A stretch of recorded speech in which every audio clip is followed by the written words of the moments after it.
혹시 제 발표 자료 화면이 공유가 됐나요? 네, 화면 보입니다. 네네.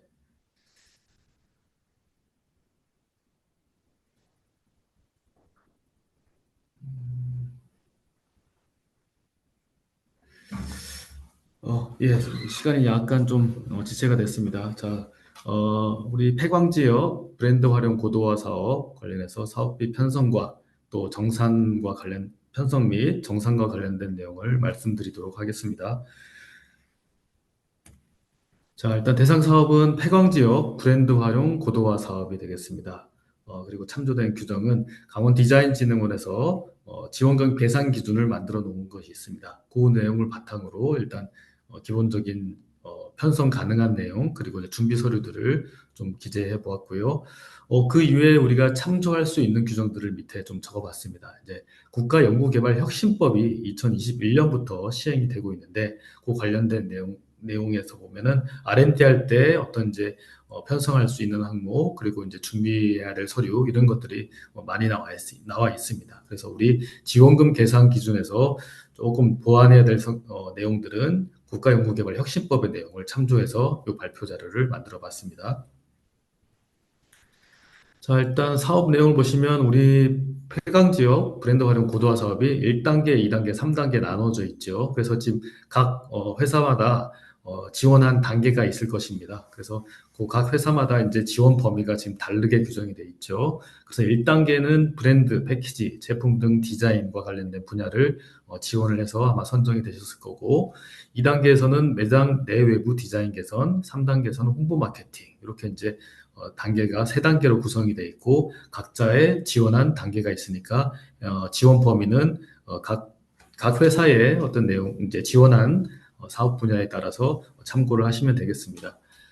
자, 그리고 1단계에 대한 이제 정산 서류는 뒤에서 좀 더 세부적으로 말씀을 드릴 거고요. 이제 2단계에 해당되는 이제 회사분들은 자, 일단 2단계에서는 매장 내외부의 디자인 개선을 지원을 하는 겁니다. 그렇기 때문에 어떤 뭐 내부 인테리어라든지 이런 것 간판 그리고 내외벽 개선 그리고 이제 어떤 상품 전시하는 진열대나 판매대 이런 것들을 이제 지원을 해 드리고 있습니다.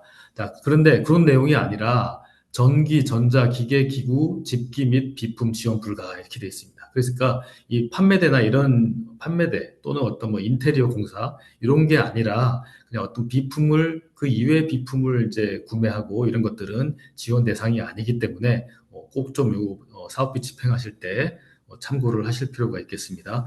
그래서 이제 이 내용을 잘 파악을 하지 않고 그냥 어떤 집기 비품을 사버리면 지원금이 전액 다 그냥 다시 반납해야 되는 그런 상황이 발생할 수가 있습니다. 그래서 일단 지원 범위를 명확하게 일단 확인하시고 사업비를 집행할 필요가 있겠습니다.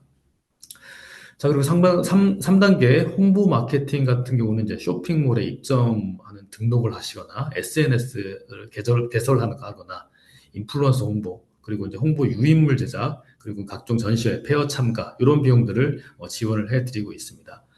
자, 그리고 오른쪽에 보시면 이제 정산 서류에 대해서 나오고 있는데요. 일단 2단계 보시면 견적서. 우리가 이제 물건을 구입할 때 어떤 견적서를 미리 받아보죠. 그래서 가격이 얼마나 되는지 한번 조사를 하고, 그 다음에 이제 업체를 선정을 해서 계약을 하게 됩니다. 그래서 이제 계약을 하고, 이제 공사를 진행을 하겠죠. 그리고 이제 계약에 따라서 성금, 중도금, 잔금 이렇게 뭐 나눠 지급할 수도 있을 것입니다. 그래서 각 성금, 중도금, 잔금 이렇게 나눠 지급하실 때는 그 공사 업체로부터 이제 청구서를 받으시고 그다음에 이제 세금 계산서를 발행을 받으시고 지급을 하시면 되겠습니다. 그리고 이제 공사가 완료가 되면 공사 완료계를 업체에서 제출을 하겠죠. 공사업체에서 공사 완료계를 이제 제출을 할 텐데 그때 이제 현장 사진을 꼭 좀 첨부를 해달라고 요청을 하셔야 되겠습니다. 자, 그리고 이제 공사가 다 됐으니까 공사비 청구서가 올 거고요. 그다음에 이제 우리 수행기관에서는 공사가 잘 됐는지 또 물품이 잘 납품이 됐는지 이제 검수를 하셔야 되겠죠. 그래서 검수 조서를 하나 작성을 해 주셔야 됩니다. 그리고 이제 공사업체로부터 받는 세금 계산서 그리고 우리가 대금을 지급한 이체 확인증 이렇게 이제 준비를 해 주시면 될 것 같고요. 홍보 마케팅도 마찬가지입니다. 다 이제 내용은 동일한 내용으로 구성이 되어 있습니다. 자, 그리고 지원 금액은 1단계는 3,400만 원 한도로 지원이 되고 2단계와 3단계는 2,150만 원 한도로 지원이 되고 있습니다. 자, 그런데 우리가 지원금으로만 사업이 이루어지는 게 아니라 우리 자부담을 조금 하셔야 되죠. 그래서 10% 이상을 자부담을 좀 내셔야 되는데 어, 예를 들면, 자, 1단계 3,400을 지원을 받았다라고 하면은 민간부담금을 340 이상 내셔야 되는 거죠. 그렇게 되면 3,400과 340을 합쳐서 3,740을 요 사업비로 쓰셔야 되는 겁니다. 자, 그런데 우리 기업체들이 다 이 과제를 수행하기 때문에 매입 부가세는 다 환급을 받으실 수가 있습니다. 그렇기 때문에 부가세는 제외된 금액으로 3,740을 쓰셔야 되겠습니다. 간혹 이제 작년에 정산하다 보니까 민간 부담하는 10%는 부가세인 줄 알고 부가세 포함해서 3,740으로 쓴 경우가 있었거든요. 그런 경우에는 340이 다 나중에 환수가 된 그런 사례가 있었습니다. 자, 그래서 부가세를 제외한 3,740만 원 기준으로 써야 된다라는 거 꼭 좀 주의를 하실 필요가 있습니다. 자, 그리고 2단계, 3단계 수행하시는 기업체들 같은 경우는 자, 지원 금액이 2,150이다라고 하면 자부담을 215만 원 이상 하셔야 되겠죠. 그럼 이제 2,150과 215만 원을 합쳐서 2,365만 원을 부가세 제외된 금액 기준으로 2,365만 원을 쓰셔야 됩니다. 네, 꼭 좀 주의를 하실 필요가 있습니다. 부가세 제외된 금액으로 지원 금액과 자부담금을 써야 된다. 네, 이걸 꼭 좀 유념을 하시고 사업을 진행할 필요가 있겠습니다.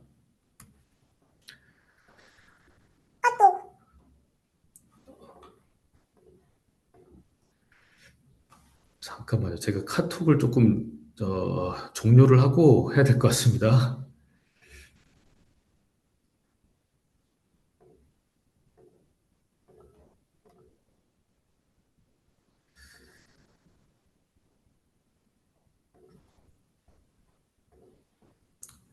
네, 이어서 시작을 하겠습니다.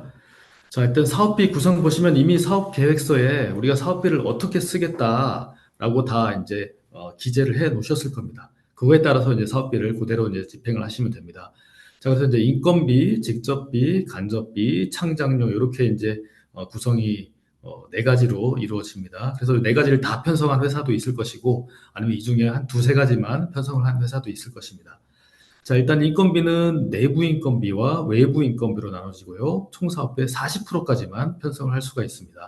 자, 근데 내부, 외부 이거는 우리 회사 소속 직원이냐, 아니면 외부 직원이냐, 요걸로 이제 구분을 하는 거고, 우리 사대보험 이제 가입자 명부를 띄워보면 거기에 나오는 분은 우리 회사 내부 직원이니까 내부 인건비, 거기에 안 나오는 분은 외부 인건비로 집행을 하실 수가 있는데, 사실상 외부 인건비를 편성하는 회사는 거의 없습니다. 약간의 어떤 자문료 이런 거를 쓸 때는 우리 직접비에서 전문가 활용비에서 이제 쓰시는 경우가 종종 있고요. 외부 인건비를 쓰시는 경우는 거의 없다고 보시면 될 것 같습니다. 그래서 우리 내부 직원들로 인건비를 아마 대부분 쓰고 계시고요. 네, 직접비 같은 경우는 이제 재료 구매하는 비용, 그리고 이제 외부 전문가한테 자문을 받는 비용, 그리고 이제 국내 여비, 그리고 회의비 이런 것들 쓰실 수가 있고 또 외주 제작하는 비용 이런 것들 이제 직접비에서 쓰실 수가 있겠습니다. 네, 직접비는 총 사업비의 60% 이내에서 이제 편성을 하셔야 되고요. 자, 그리고 간접비는 어떤 우리 지식재산권 출원하는 비용, 그러니까 디자인권을 출원한다든지 이런 비용들 쓰실 수가 있고, 그리고 수용비 및 수수료에서 이제 각종 수수료 들어가는 거, 뭐 회계정산비라든지 이런 것들 쓰실 수가 있고, 그리고 나머지 제사비, 그렇게 해서 총 사업비의 10% 이내에서 쓰실 수가 있습니다. 자, 그리고 창작료는 이 참여 인력들의 어떤 이제 뭐 창작 활동을 지원하고자 또 그리고 요 사업을 수행하느라 고생이 많았다라는 그런 취지에서 창작료를 지원을 하고 있습니다. 그래서 총 사업비의 10% 이내에서 창작료를 편성을 하고 나중에 참여 인력들한테 나눠주시면 되겠습니다.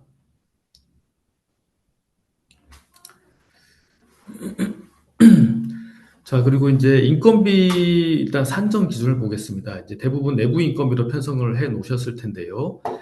일단은 우리 당의 사업에 참여하는 내부 인력의 인건비입니다. 그래서 그분의 급여 곱하기 참여율만큼 이 내부 인건비로 편성을 하시면 되겠습니다. 자, 그리고 이제 급여 총액이라는 게 어떤 걸 의미하느냐라고 봤을 때 우리가 세전급여, 그러니까 우리가 이제 그 연봉이 얼마냐라고 했을 때 우리가 세전 기준으로 보통 얘기를 하죠. 그래서 내 월급이 예를 들면 300만 원이다라고 하면 300만 원에서 사실 내 통장에 찍히는 거는 300이 아니죠. 300에서 4대 보험 띄고 뭐 소득세 띄고 이렇게 해서 예를 들면 뭐 한 280 이렇게 아마 찍힐 겁니다. 내 통장에는. 자, 근데 이 경우에 말하는 세전급여라고 하는 거는 300만 원을 의미하는 거죠. 그래서 300만 원에다가 자, 그리고 4대 보험 회사 부담분, 그리고 이제 직원들에 대해서는 회사가 4대 보험을 절반을 회사가 부담을 하고 나머지 절반은 근로자 본인이 부담을 하고 이렇게 돼 있죠. 그래서 이제 회사 입장에서 말하는 인건비라고 하면 세전급여뿐만 아니라 4대 보험 절반 회사가 부담하는 거, 그리고 이제 1년 이상 된 직원들은 퇴직급여까지 지급을 해야 될 것입니다.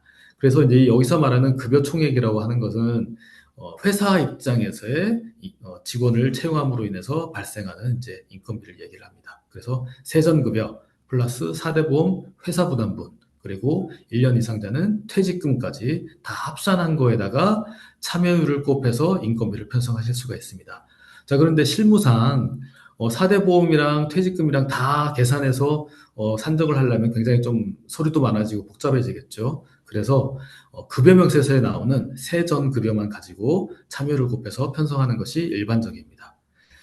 자, 그리고 이제 그 아까 말씀드렸듯이 내부 인건비냐 외부 인건비냐 이거 판단을 할 때 우리 4대 보험 가입이 어디로 돼 있냐 이걸 따집니다. 그래서 그 참여 인력에 건강보험 자격특실 확인서를 제출하거나 아니면 4대 보험 가입자 명부가 있습니다. 4대 보험 사업장 가입자 명부를 떼면 우리 회사에 소속된 직원들이 쭉 다 나옵니다. 그걸로 제출을 해서 우리 내부 인력이 맞다라는 거를 확인시켜 주시면 되겠습니다. 자, 그리고 급여 곱하기 참여율이라고 말씀드렸는데, 개인 사업자인 분들도 아마 참여하시는 회사들이 많이 있을 텐데요. 개인 사업자의 사장님은 급여가 없습니다. 그죠?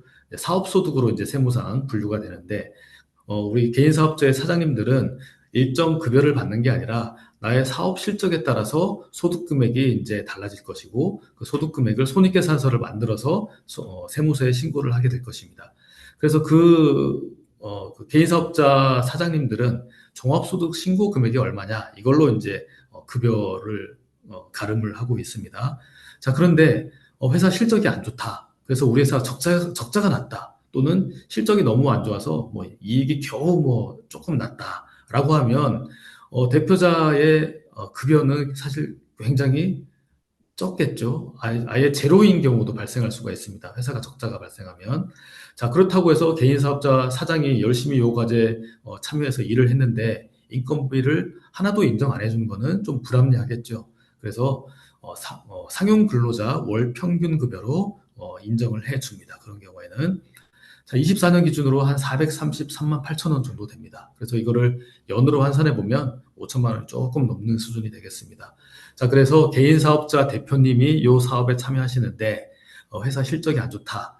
종합소득 금액이 너무 적다라고 하시는 분들은 월 433만 8천 원, 요 기준을 적용을 해서 인건비를 산정하실 수가 있습니다. 개인 사업자 대표님만 해당되는 거고 직원들은 해당 사항이 없고 직원들은 급여 명세서로 그대로 하시면 되겠습니다.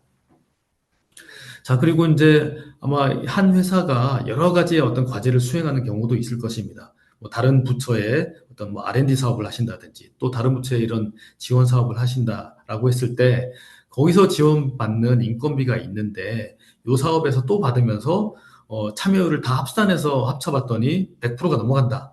그렇게 되면 이제 중복 지원이 되기 때문에 그건 인정이 안 됩니다. 그래서 한 사람이 여러 사업에 참여한다고 했을 때 그 각 참여하는 참여 그 과제에 참여율이 100% 넘어서는 안 된다. 100% 이내로 해서 참여율을 산정을 해 주셔야 되겠습니다. 자, 그리고 외부 인건비는 뭐 사실 뭐 해당되는 회사가 거의 없어서 이 부분은 이제 건너뛰도록 하겠습니다. 자, 그럼 인건비 정산할 때 이제 정산 서류가 어떤 것이 필요하냐라고 이제 요 표를 보시면 될 것 같은데요. 제일 왼쪽에 이제 내부 인건비에 대해서 필요한 서류가 나와 있습니다. 첫 번째, 참여 인력 현황표. 요거는 이제 뭐 이제 제가 이렇게 적어 놓긴 했지만 간단한 표입니다. 누가 언제부터 언제까지 참여율이 몇 프로였다. 그리고 연봉은 얼마였다. 요 서류를 그 표를 하나 적어 놓으시면 되겠습니다. 그래서 자, 홍길동이 참여를 하는데 4월 뭐 예를 들면 6월부터 10월까지 4개월 동안 참여를 했다. 그리고 참여율은 20%로 했다. 그리고 이 사람의 연봉은 3천만 원이기 때문에 3천만 원 곱하기 이제 12분의 4 곱하기 참여율 20% 이렇게 해서 인건비를 편성을 이미 해 놓으셨을 겁니다. 그래서 그대로 이제 참여인력 변경이 없으면 사업계획서에 나와 있는 참여인력 표대로 그대로 이제 정산이 진행될 것입니다. 자, 그리고 이제 인건비 정산의 제일 중요한 서류는 급여대장 또는 이제 급여명세서. 요걸 봐야지 이제 그분의 급여가 얼마인지 확인이 되겠죠. 그리고 그 급여명세서에 나와 있는 개인 이체 확인증이 필요합니다. 그래서 그 실제 급여대장에 나와 있는 그 금액이 우리 근로자한테 지급이 됐느냐, 요걸 딱 확인시켜 주셔야지, 아, 이 사람의 급여가 이게 맞구나라고 이제 저희가 확인을 할 수 있을 것입니다. 그래서 급여대장과 그리고 거기에 나오는 세후 급여에 대한 2차 확인증 이렇게 이제 한 세트로 딱 준비를 해주시면 되겠습니다. 자, 그런데 급여 2차 확인증을 달라고 했더니 우리 사업비 계좌에서 우리 회사 계좌로 빼간 그 2차 확인증은 의미가 없고 우리 직원한테 지급이 됐느냐 안 됐느냐 이걸 확인할 수 있도록 자, 이제 그 수취인 예금주가 우리 직원이 그렇게 표시가 되는 그런 2차 확인증을 주셔야 되겠습니다. 자, 그리고 아까 말씀드렸지만 건강보험 자격대실 확인서 또는 4대 보험 사업장 가입자 명부 이걸 주셔야지 우리 회사 직원이 맞구나 이렇게 이제 판단을 할 수 있을 것입니다. 그래서 내부 인건비는 요 네 가지 서류를 준비를 해주시면 되겠습니다. 자, 그런데 이제 그 제가 밑에 당구장 표시로 해서 적어놓은 게 있죠. 자, 급여 대장과 급여 이체 확인증은 100% 급여에 대한 것으로 제출해야 된다라고 써놨는데 이게 무슨 말이냐면 자, 홍길동이 자, 이 과제에서는 20%만 참여한다라고 해서 20%에 해당되는 급여만 급여 대장을 별도로 만들고 또 20%에 대한 급여만 지급한 이차 확인증을 제출해서는 안 됩니다. 자, 일단 홍길동의 총 급여가 얼마인지를 확인시켜 주시고 거기에 20%만큼을 저희가 이제 한도를 계산하기 때문에 홍길동 총 급여에 대한 급여 대장과 그리고 급여 이차 확인증을 주셔야 되겠습니다. 자, 그리고 하다가 우리 참여 인력이 뭐 퇴사를 하거나 이렇게 이제 변경되는 경우가 있을 것입니다. 그런 경우에는 우리 강원 디자인 진흥원에 즉시 통보를 해주셔야 됩니다. 자, 홍길동이 6월 말에 퇴사를 해가지고 7월부터는 이몽룡이 참여를 하겠다. 뭐 이렇게 이제 통보를 반드시 해주셔야지 그렇지 않으면 나중에 이제 그 정산 과정에서 인건비가 불인정이 돼서 환수되는 그런 경우가 이제 발생할 수가 있기 때문에 우리가 예산을 변경한다든지 어떤 참여 인력을 변경한다든지 이런 것들은 디자인진흥원에 바로 또 즉시 발생 시마다 통보를 해주실 필요가 있겠습니다. 자, 인건비 불인정 예시 보시면 아까 말씀드렸죠. 총사업비의 40% 한도입니다. 인건비는 총사업비의 40% 한도 내에서 이제 편성을 할 수 있기 때문에 그걸 초과해서 쓰면은 이제 아무리 증빙이 잘 갖춰졌어도 이제 불인정이 발생하게 됩니다. 자, 그리고 두 번째는 제가 좀 전에 말씀드렸던 내용이죠. 참여인력 변경이 있었는데 그걸 통보를 하지 않았다. 자, 홍길동에서 이몽룡으로 바꿨다. 이런 걸 통보를 하셔야 되는데 그렇지 않은 경우에는 이 이몽룡의 급여는 다 이제 불인정되는 이제 그런 상황이 발생할 수가 있습니다. 자, 그리고 개인별 계좌로 이체하지 않은 금액, 아까 말씀드렸죠. 급여 대장에 나오는 그 세후 금액을 개인 우리 직원한테 지급한 이체 확인증을 주셔야 된다라고 말씀드렸습니다.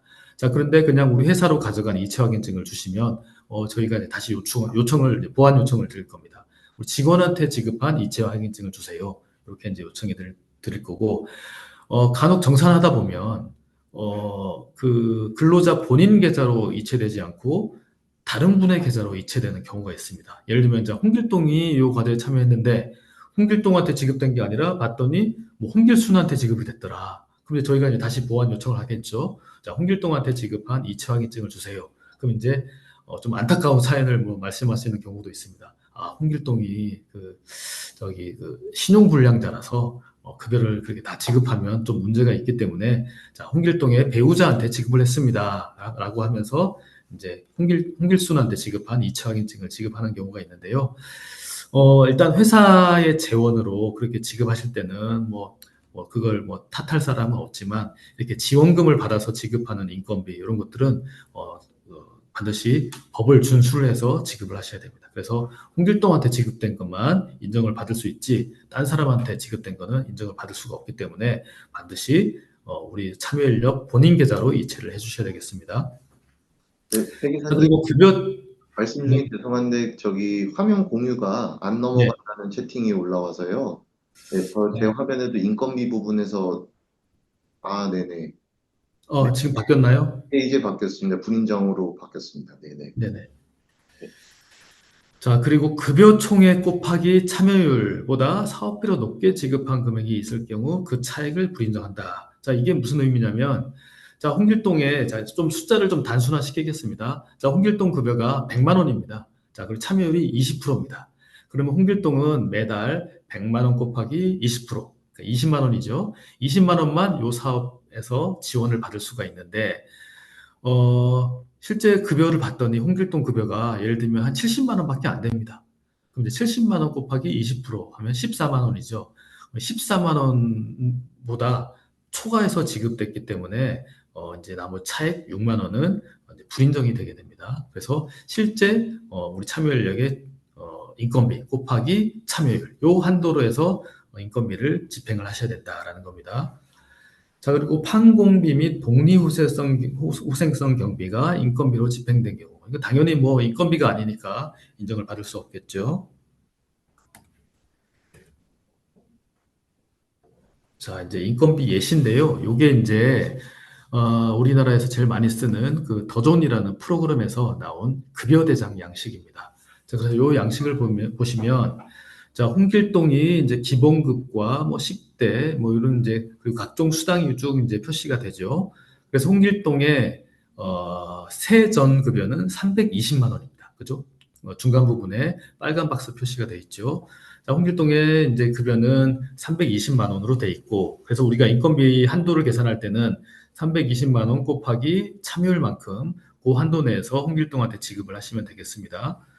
자, 그리고 이제 실제 이제 이체 확인증을 제출하셔야 될 거는 자, 320에서 뭐 4대 보험 떼고 우리 소득세 떼고 해서 290만 원만 이제 홍길동한테 이제 회사는 지급을 했겠죠. 그러면 290 지급한 이체 확인증을 제출하시면 된다라는 것입니다.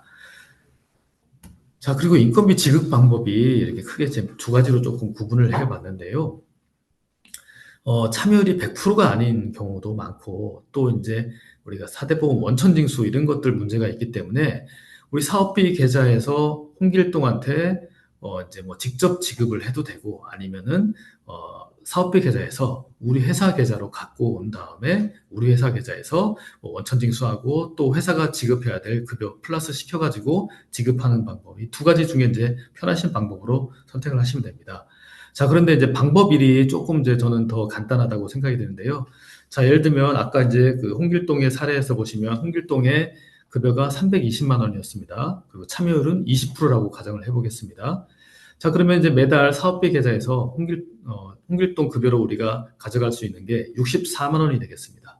그럼 사업비 계좌에서 회사 계좌로 64만 원을 이게 이제 출금을 해 오셔가지고 자, 이제 회사는 그 64만 원을 지원을 받아서 홍길동한테는 64만 원만 지급하는 것이 아니라 290을 지급해야 되겠죠? 그죠? 290을 이제 배 기사님 홍길동한테 죄송한데 지급을 슬라이드 한 하고, 번만 넘겨주시면 감사드리겠습니다. 네, 네, 감사합니다.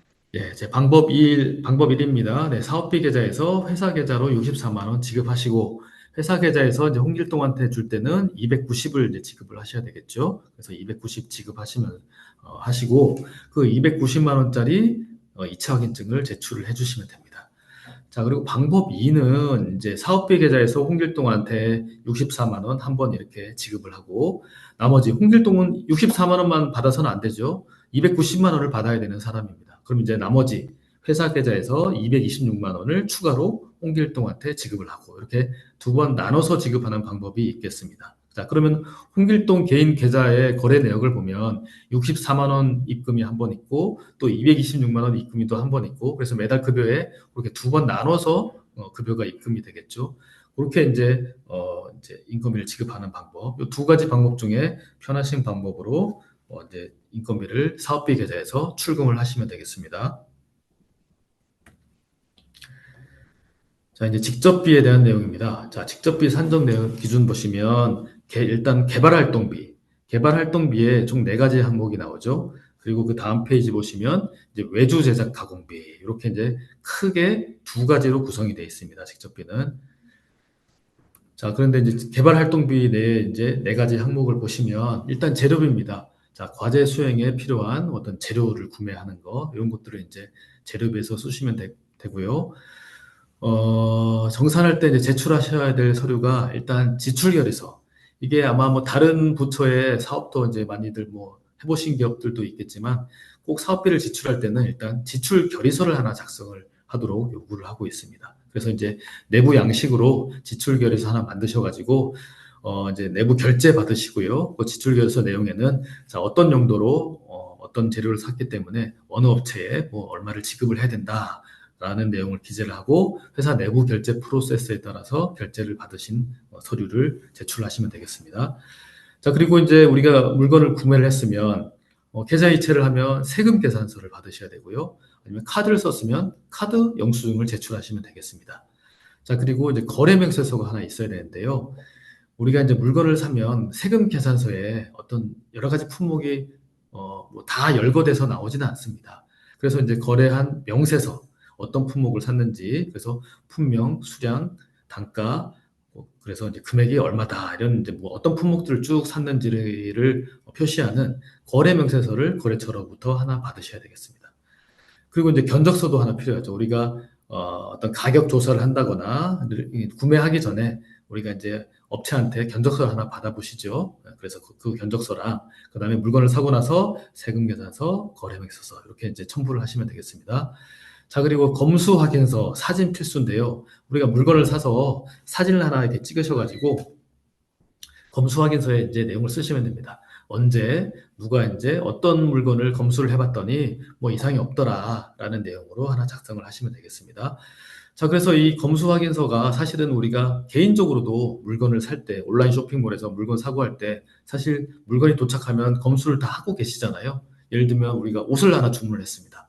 그 옷을 샀으면 뭐 사이즈가 내가 주문한 게 맞는지, 아니면 옷에 어디 뭐 구멍 난 데는 없는지, 그리고 색깔은 내가 주문한 게 맞는지 이런 거를 아마 다 검수를 하고 계시는데 요 이제 그 지원금을 받으실 때는 그거를 좀 문서화를 시키실 필요가 있습니다. 그래서 이제 검수 확인서 양식을 하나 작성을 하시고 그다음에 그 물건을 사진을 찍어서 검수 확인서에 첨부해서 제출하시면 되겠습니다. 자, 그리고 이제 재료비를 샀으면 업체에다가 송금을 해 주셔야 되겠죠. 대금을 지급한 이체 확인증을 주시면 되고 카드로 구매하셨으면 그냥 카드 영수증만 제출하시면 되겠습니다.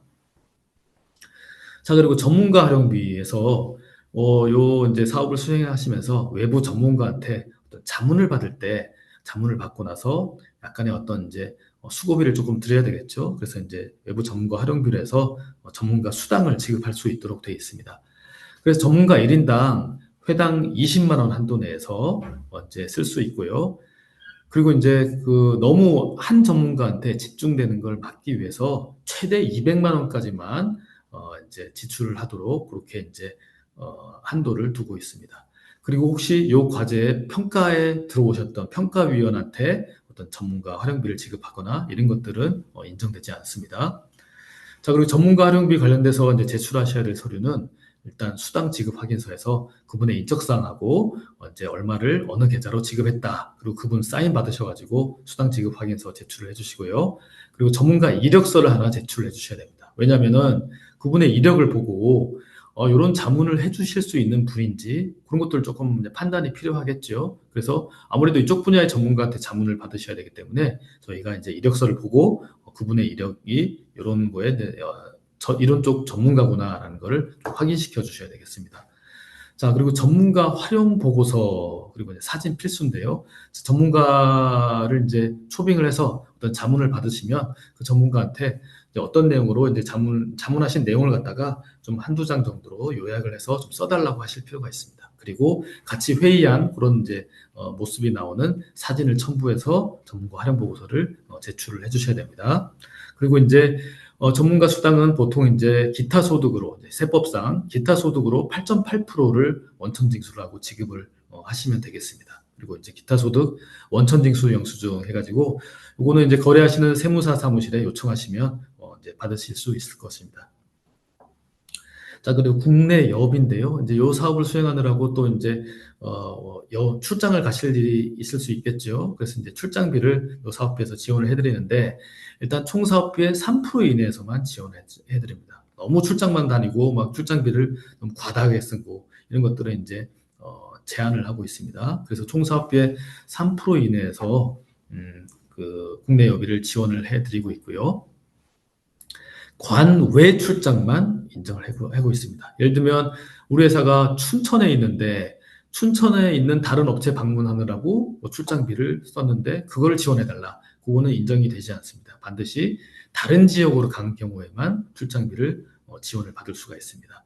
자, 그리고 이제 교통비 같은 경우는 이제 뭐 기차를 타든지 아니면 버스를 타든지 그럼 이제 그 각각 차표가 있겠죠. 그걸 제출하시면 되고 아니면 자가용으로 움직였다라고 하면 뭐 통행료 영수증 아니면 그 지역에 방문해서 그 지역에서 사용할 영수증이 있어야 됩니다. 그래야 그 출장지에 방문을 했구나라는 것을 확인할 수가 있겠죠. 그래서 그 통행료 영수증 이런 걸로 반드시 타 지역에 간 거를 입증을 해주셔야 되고 이 경우에 이제 요 사업에서는 그 유류비를 전액 다 지원해 드리지는 않습니다. 대중교통 범위 내에서 유류비를 지원을 해 드리고 있습니다. 그래서 예를 들면 춘천에서 서울로 출장을 갔다라고 하면 뭐 버스 요금 아니면 뭐 기차 요금 요 한도 내에서 유류비 영수증을 내시면 지원을 해 드리고 있습니다. 자, 그래서 예를 들면 자, 춘천에서 서울까지 뭐 기차를 탔는데 예를 들면 그게 뭐 요금이 10,000원이라고 치면 자, 유류비 영수증을 예를 들면 제가 서울 가가지고 한 5만 원치 기름을 넣습니다. 자, 그렇다고 해서 5만 원을 다 지원해 주는 게 아니라 이제 춘천이랑 서울 왕복요금 이제 버스가 뭐 예를 들면 2만 원이다라고 하면 2만 원까지만 지원을 해드리고 있다라는 겁니다. 그리고 반드시 서울에 갔다라는 거를 입증을 해주셔야 되는 거고 입증 방법은 통행료 영수증 또는 이제 서울에서 주유한 주유 영수증 뭐 아니면 서울에서 식사를 한 식사 영수증 이런 거를 이제 제출하시면 아 서울 갔구나 이걸 확인할 수가 있겠죠. 자, 그리고 식비랑 일비는 25,000원 한도 내에서 지원을 해드리고 있습니다. 자, 그래서 정산시 제출 서류를 보시면 일단 영수증 아까 말씀드렸죠. 버스표 또는 뭐 기차표 아니면은 자가용을 가셨으면 이제 통행료 영수증 이런 것들로 제출을 해주시면 되겠습니다. 그리고 출장 보고서가 하나 작성이 돼야 되겠죠. 이제 육하 원칙에 따라서 누가 언제 어디로 어떤 목적으로 출장을 갔고 가서 어떤 일을 하고 왔다라는 출장 보고서를 하나 작성을 해주시면 되겠습니다. 그리고 이제 정산을 해보니까 사실 이 여비 쪽에서 불인정이 제일 많이 나옵니다. 이 금액이 적긴 한데 아무래도 이제 준비하셔야 될 서류들이 많죠. 뭐 출장 보고서 하나 쓰셔야 되죠. 그리고 이제 뭐 기차표나 뭐 버스표나 이런 거 있어야죠. 아니면 자가용으로 왔으면 뭐 통행료 영수증 아니면 주유한 영수증 이런 것들 다 갖추셔야 되니까 굉장히 좀 서류가 금액에 비해서 조금 번거롭습니다. 그렇기 때문에 좀 서류가 미비하게 되면 좀 불인정이 이제 발생할 수 있고 사실상 국내에 비해서 불인정이 제일 많이 나오고 있기 때문에 제가 권장하는 거는 뭐 국내여비는 뭐 되도록이면 좀 적게 쓰시고 다른 재료비나 다른 항목으로 외주 제작비나 이런 걸로 쓰시는 것을 권장을 드리고 있습니다. 자, 그리고 이제 회의비를 쓸 수가 있는데요. 이제 같이 업무 협의를 하고 뭐 식사를 하거나 아니면 업무 협의하면서 뭐 커피를 한잔 하거나 이럴 수 있겠죠. 그래서 이제 1인당 3만 원 한도 내에서 회의비를 쓰실 수가 있겠습니다. 자, 그래서 회의비를 쓰실 때는 또 이제 회의록을 하나 갖추셔야 되거든요. 그래서 이제 회의록을 써서 언제, 어디서, 누구랑 이제 회의를 했는지. 그래서 이제, 그 회의 참석자 다 자필로 참석자 명단에다가 서명을 해 주셔야 되겠습니다. 그리고 그 사진도 찍어야 됩니다. 그래서 회의하는 모습을 사진 찍어서 같이 회의록에 첨부를 해 주셔야 되겠습니다.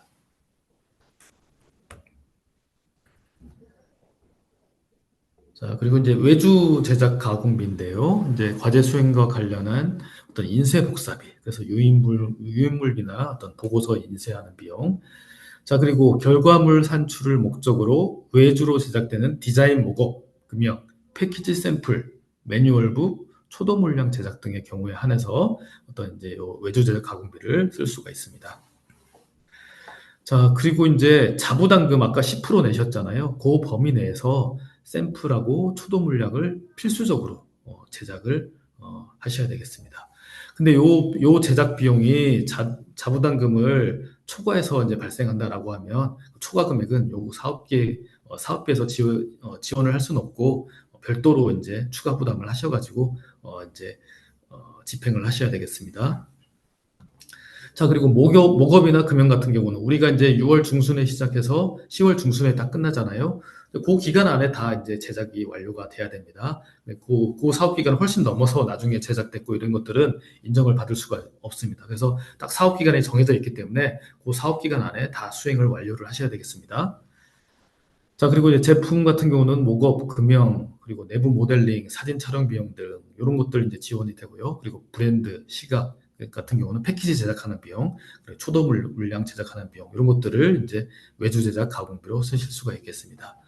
그리고 이제 제출 서류 보시면 이제 지출 결서는 일단 모든 항목에 다 쓰실 때마다 하나씩 작성을 해주셔야 됩니다. 그리고 이제 아까 말씀드렸듯이 이제 우리가 그 거래처랑 거래를 하게 되면 먼저 계약서를 쓰는 경우도 있을 거고 계약서 있으면 계약서 제출을 해주셔야 됩니다. 그렇지 않고 이제 완성됐을 때 뭐 세금 계산서로 주고받고 이제 딱 대금 지급이 이루어진다면 어떤 세금 계산서 받으시고 거래 맥서서 받으시고 또 이제 사전에 우리가 견적서 받아놓으신 거 그래 견적서랑 같이 제출을 해주시면 되고 검수 확인서 아까 또 이제 우리가 물건을 사게 되면 다 검수를 하셔야 됩니다. 그래서 검수를 하시고 사진까지 찍어서 검수 확인서에 첨부를 해서 같이 제출을 해주셔야 되겠습니다. 그리고 이 외주 제작비가 우리 거래처에 지급된 거를 확인할 수 있는 2차 확인증 이렇게 딱 한 세트로 여기 정산시 제출 서류에 나와 있는 서류들 빠짐없이 다 제출을 해주셔야 되겠습니다.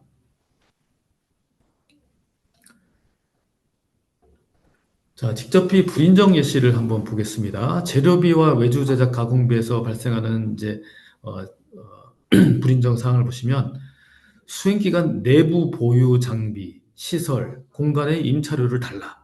그러니까 이제 우리가 과제를 요 사업을 수행하면서 우리 회사가 가지고 있는 뭐 어떤 장비를 썼다. 그래서 우리 장비 쓴 값을 요 사업비로 내가 좀 받아가겠다. 이거 안 된다는 얘기입니다. 그죠? 우리 회사가 보유하고 있는 어떤 인적 자원, 물적 자원 이런 것들을 요 사업에 투입한다라고 해서 요 이제 선정이 되신 거기 때문에 우리 회사 거를 쓰고 뭐 이제 사업비로 지원을 해달라 이건 안 됩니다. 반드시 이 사업을 수행하면서 외부에서 우리가 사온 비용들, 외부에 지출한 비용에 대해서 이제 사업비로 인정을 해드리고 있습니다. 자, 그리고 수행 과제 이외에 기관 전체의 전산 처리 및 관리비. 그러니까 이 사업을 수행하느라고 구매한 거, 딱 그 비용이 인정이 되는 거지 조금 공통적인 그런 비용들 이런 것들은 인정이 되지 않습니다. 그리고 사무기기, 수행기간 보유 장비 및 시설의 유지 보수비. 이제 요 사업을 수행하다 보니까 우리 회사가 가지고 있는 어떤 장비가 고장이 났습니다. 그래서 그 수리를 해야 된다. 그래야지 우리가 요 사업을 수행할 수 있다. 그래서 수리비를 사업비로 쓰겠다. 이거 인정이 안 된다는 얘기입니다. 우리 회사가 보유하고 있는 그런 장비는 우리 회사 자체 자금으로 이제 어떤 수리를 하시고 유지 보수를 하셔야지 요 사업에 투입했다가 뭐 고장이 났다. 그래서 사업 수선비를 쓰겠다. 이런 것들은 이제 안 된다라는 얘기입니다.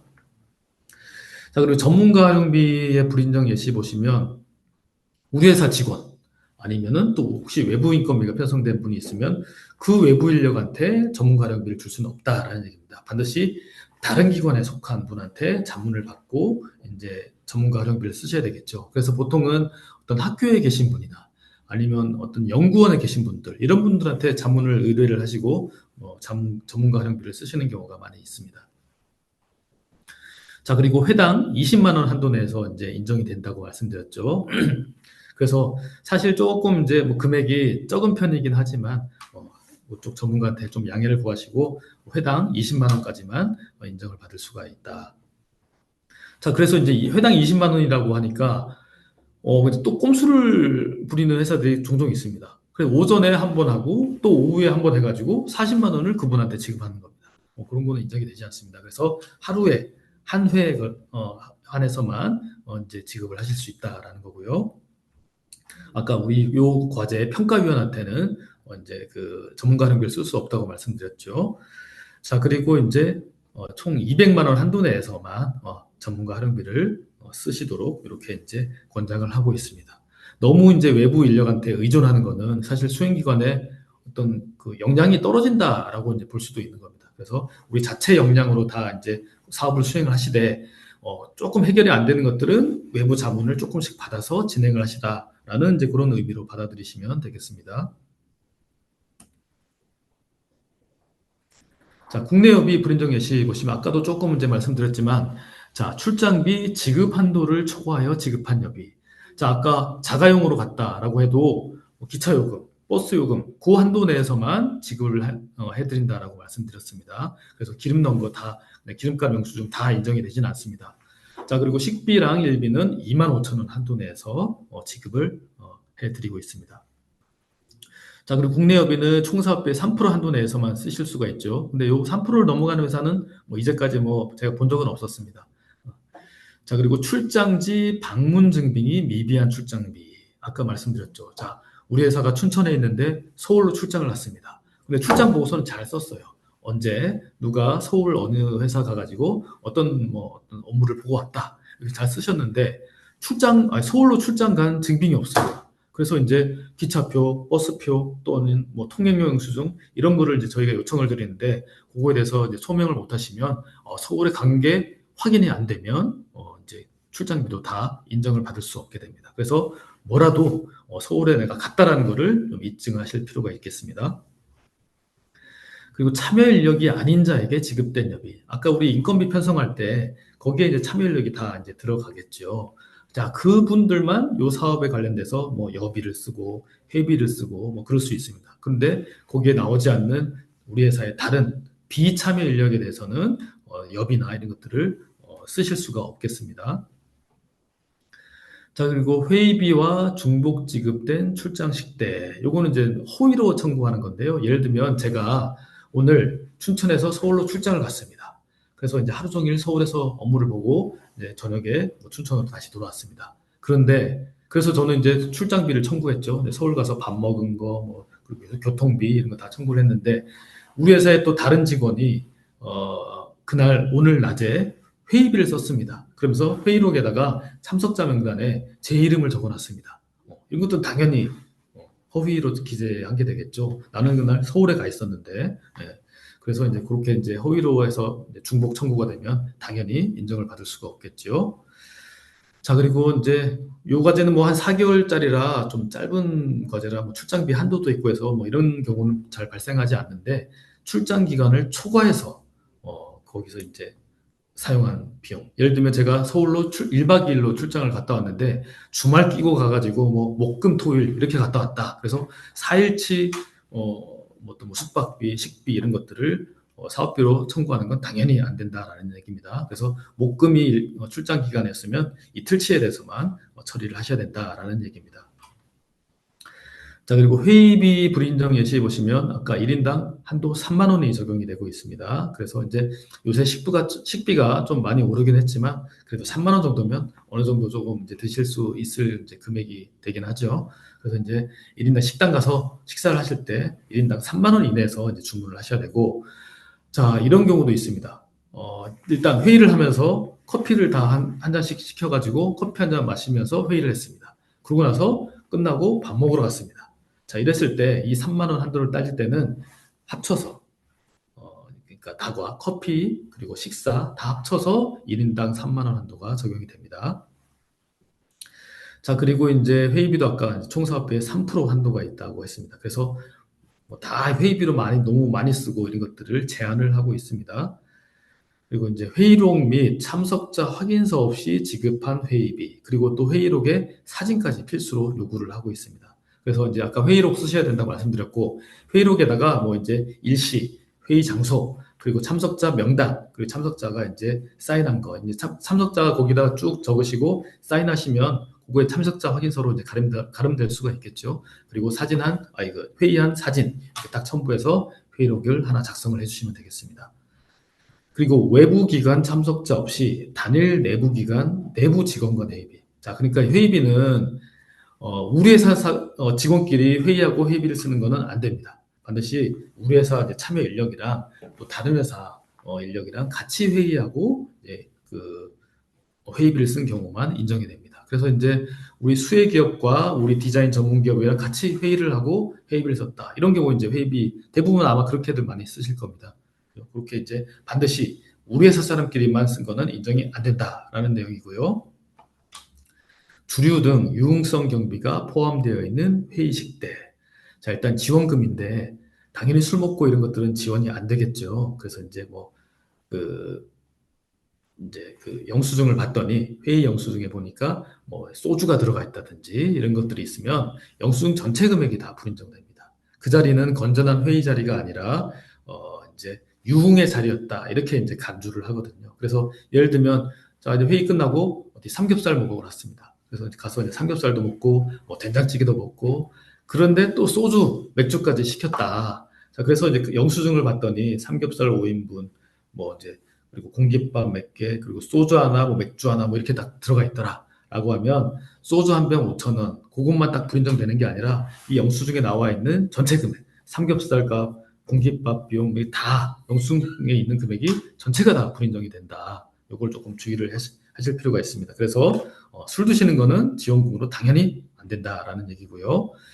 자, 그리고 이제 영수증에 명확히 나오지는 않지만 누가 봐도 여기는 술집이네라고 이제 간주되는 그런 집들이 있지 않습니까? 예를 들면 무슨 호프, 뭐 투다리, 그리고 이제 무슨 포차, 뭐 이런 데서 쓰시는 것들은 인정을 받을 수가 없습니다. 그리고 이제 항상 이제 나중에 어떤 감사원이나 이런 데서 감사를 받을 때 회의비를 뒤지는 사람이 딱 한 명, 딱 전담이 있습니다. 그래서 그 사람은 일단 회의비 쓴 리스트부터 쭉 보거든요. 그래가지고 보면서 식당 상호가 조금 이상하다. 이런 것들 다 이제 조사를 하고, 그리고 이제 회의록 뒤지고 그 카드 영수증 보고 이렇게 해가지고 회의에 비해서 잘못 쓴 것들을 다 이제 지적을 하게 됩니다. 자, 그리고 주점에서 집행하는 회의, 아까 말씀드렸죠. 무슨 호프, 뭐 이런 것들, 여기서는 아무리 뭐 이제 실제 술을 안 먹었다라고 치더라도 인정을 받을 수가 없습니다. 실제 사례로, 그런 경우가 있었습니다. 이제 회의하고, 이제, 저녁을 먹으러 투다리에 갔습니다. 근데 이제 두 명이서 회의를 했습니다. 저랑 또 다른 회사 거래처 사람이 와가지고 같이 요 과제와 관련돼서 회의를 하고 자, 투다리에 갔습니다. 가가지고 이제 이제 뭐 밥을 먹고 이렇게 이제 한 모양이에요. 그랬더니 이제 그래서 시간도 좀 일렀습니다. 뭐한 7시도 안 된 시간에 결제가 이루어졌고 그리고 이제 금액도 한 2만 얼마밖에 안 나왔습니다. 자, 그런데 이제 투달이라는 게 이제 문제가 되는 거죠. 그래서 요거는 조금 이제 인정이 어렵습니다. 그랬더니 이제 그 업체에서 이제 저한테 소명을 했죠.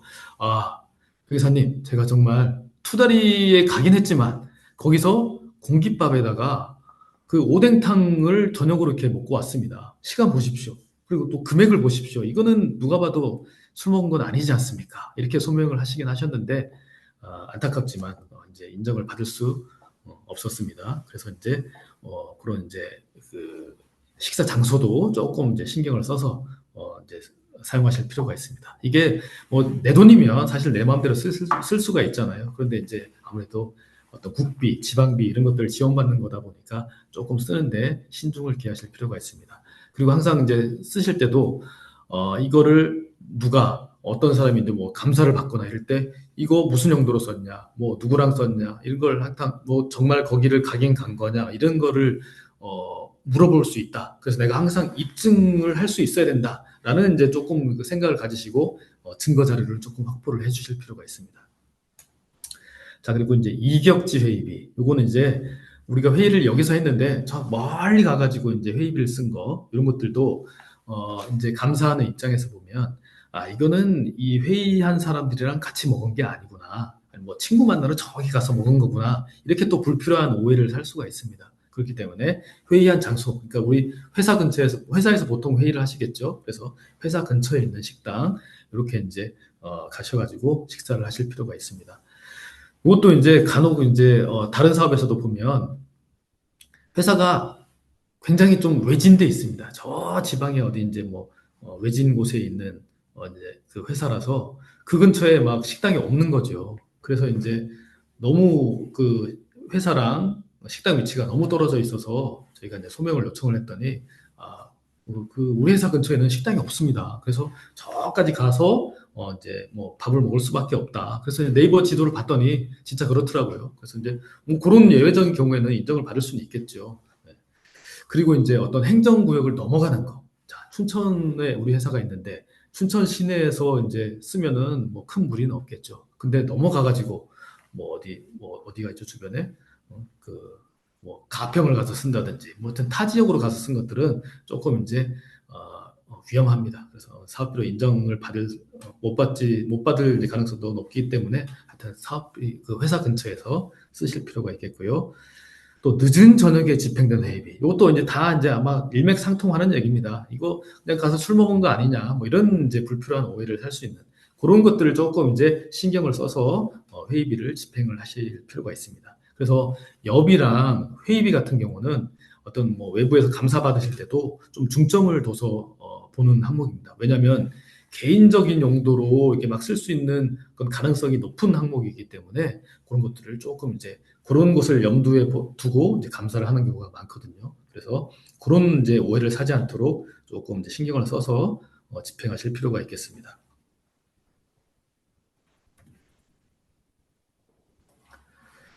자, 그리고 간접비입니다. 간접비 산정 내 기준을 보시면 일단 지식재산권 출원비. 그래서 아마 보통은 요 과제 하시면 디자인권 이런 거 많이 출원을 하시거든요. 그래서 이제 그런 거 출원하는 비용. 그래서 우리 변리사 사무실에 지급하는 비용들이 있죠. 그래서 이제 변리사한테 지급하는 수수료 그리고 이제 관람료 이런 것들 이제 간접비에서 쓰실 수가 있습니다.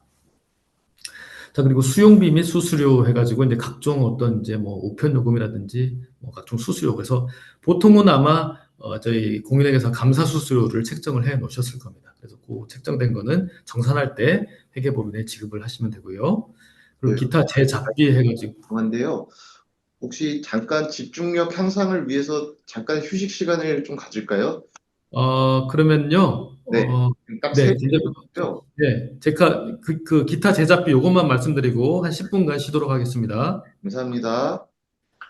자, 기타 제작비는 어떤 사무용품비 이런 것들을 이제 잡비로 쓰실 수가 있습니다. 그래서 이제 사무용품비가 요 사업 수행하는데 뭐 직접적으로 딱 필요가 있다. 요거 그런 건 꼭 아니지만 그래도 어느 정도 이제 관련이 있다라고 볼 수 있기 때문에 기타 제작비로 잡아 놓으신 회사들은 그 용도로 이제 사무용품비로 쓰시면 되겠습니다.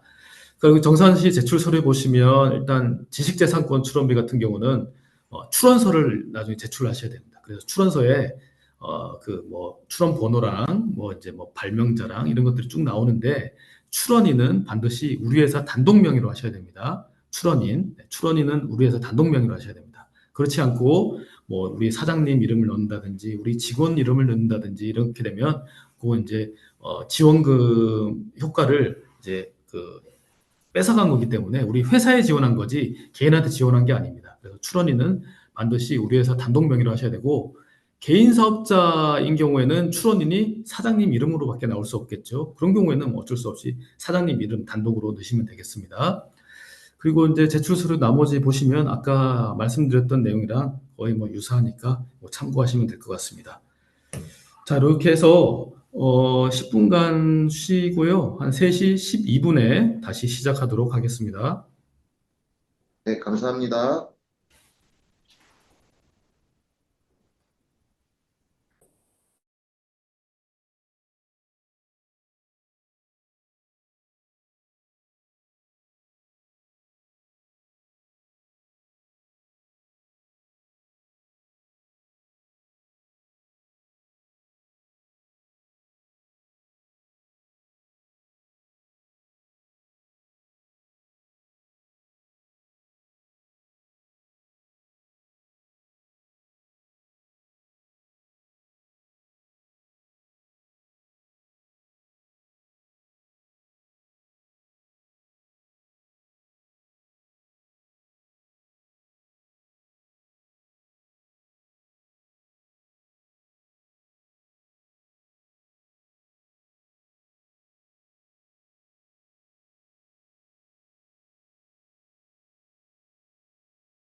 네, 다들 들어오셨나요? 네, 네. 예, 또 두 번째 시간 시작해 보도록 하겠습니다. 자, 그리고 일단 뭐 이제 몇 장 안 남았는데요. 그거 다 말씀드리고 또 질의응답 시간을 가지도록 하겠습니다.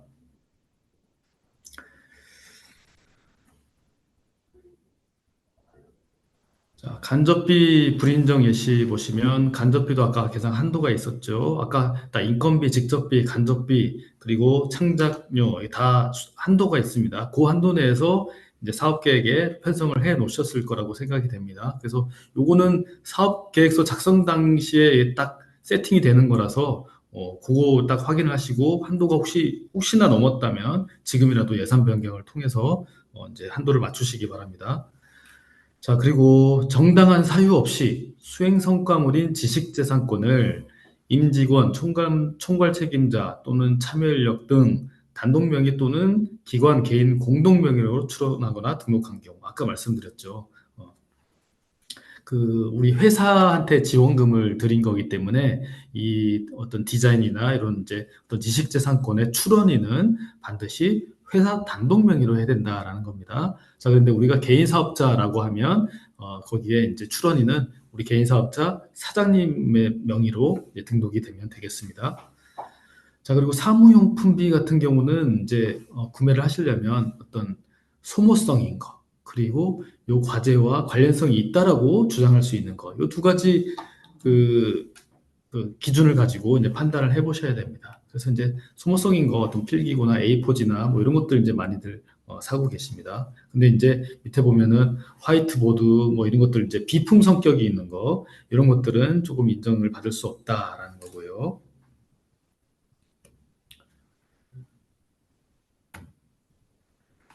자, 그리고 창작료입니다. 창작료는 보니까 저희가 한 절반은 편성을 해놓은 회사들이 있고, 한 절반 정도는 또 편성을 안 해놓으시고, 이렇게 하시더라고요. 그래서 이제 창작료는 요 사업에 참여하신 참여 인력들한테 어쨌든 요 과제 수행하느라고 또 창작하느라고 창작의 고통에 대해서 약간의 어떤 수고비 형식으로 지급을 하는 거다라고 보시면 되겠습니다.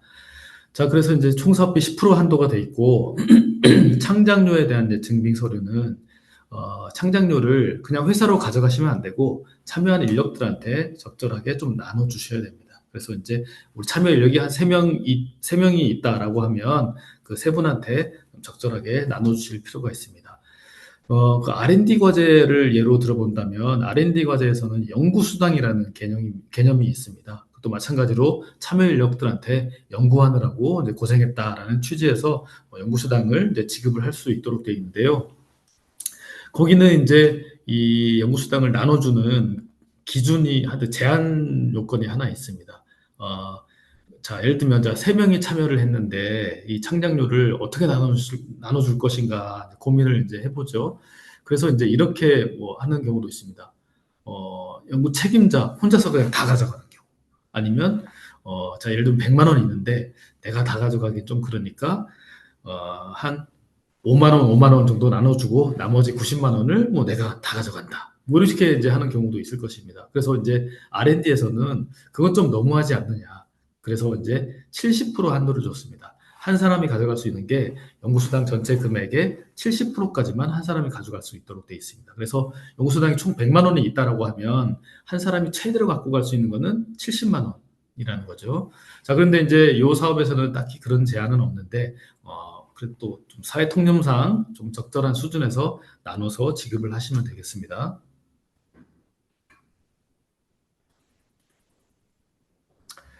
자, 그리고 사업비 집행과 관련해서 아까 이제 지금까지는 각 세목마다 어떤 내용으로 편성을 할 수 있는지, 그리고 이제 어떤 서류를 갖춰야 되는지, 그리고 불인정되는 사례는 어떤 것들이 있는지, 요 이제 요런 내용들을 살펴봤는데요. 이제 사업비를 아마 이제 통장으로 다 받으셨을 겁니다. 그럼 이제 그거를 이제 어떻게 써야 되느냐라는 이제 문제인데요. 자, 일단 사업비 계좌로 지금 이제 사업비 지원금이 들어와 있을 거고 또 수혜기업이 부담하는 이제 부담금도 이제 아마 들어와 있을 겁니다. 자, 그래서 그 금액을 갖다가 이제 쓰셔야 되는데 우리가 재료를 샀다라고 하면 세금 계산서를 받고 증빙서를 갖춰가지고 요 사업비 계좌에 있는 지원금을 그 업체로 바로 송금을 해주셔야 됩니다. 그렇지 않고 우리 지원금 계좌에 있는 돈을 우리 회사 계좌로 갖고 온 다음에 우리 회사 계좌에서 그 업체로 이제 보내주고 이렇게 하시면 안 됩니다. 반드시 이 지원금은 구분해서 관리를 하도록 요구를 하고 있기 때문에 통장 따로 만드셔가지고 거기에 있는 돈은 바로 그 업체로 송금을 해주셔야 된다라는 얘기입니다. 자, 그리고 거꾸로 일단 이 사업비 계좌에 돈이 들어와 있지만 일단 조금 여기서 막 보내고 하기가 귀찮다. 그래서 일단 우리 회사에 좀 여유 자금이 있으니까 우리 회사 돈 먼저 다 쓴 다음에 나중에 이 사업비 계좌에 있는 돈을 우리 회사 계좌로 이렇게 다시 나중에 그냥 내가 한 번에 빼오겠다. 이런 것들 인정이 안 된다는 얘기입니다. 자, 사업비 계좌에서 직접 내가 물건을 사온 업체로 송금을 해주셔야 된다라는 얘기고요. 아까 인건비는 아까 방법 두 가지가 있다고 말씀드렸죠. 그 사업비 계좌에서 일단 우리 회사 계좌로 갖고 온 다음에 우리 회사 직원한테 이제 지급하는 거. 요거에 허용이 되는 항목입니다. 자, 근데 재료비나 다른 항목들은 다 인정이 되지 않습니다. 자, 그리고 사업비 카드로 사업비를 집행을 하도록 요구를 하고 있습니다. 그래서 이 사업비 계좌가 있으면 요 계좌에서 결제가 되는 카드를 하나 만드셔가지고 요 계좌에 연결된 카드로 이제 사업비를 집행을 해야 되는데 요 사업은 뭐 기간이 한 4개월로 좀 짧기도 하고 사업비도 막 크지 않고 또 카드로 쓸 일도 그렇게 많지 않은 것 같습니다. 그래서 요 사업은 아마 좀 전문기관하고 좀 얘기를 해봐야 되겠지만 꼭 사업비 카드가 아니더라도 그냥 우리 회사 법인카드나 이런 걸로 이제 뭐 몇 건 썼다 이런 이 정도는 좀 허용 가능한 수준이 아닐까 이렇게 생각을 하고 있습니다. 자, 그리고 이제 아까 각 건마다 어떤 이제 준비하셔야 될 서류 다 말씀드렸지만 다시 이제 공통적으로 다시 한번 말씀드리면 자, 지출결의서 하나 작성해야 된다고 말씀드렸고요.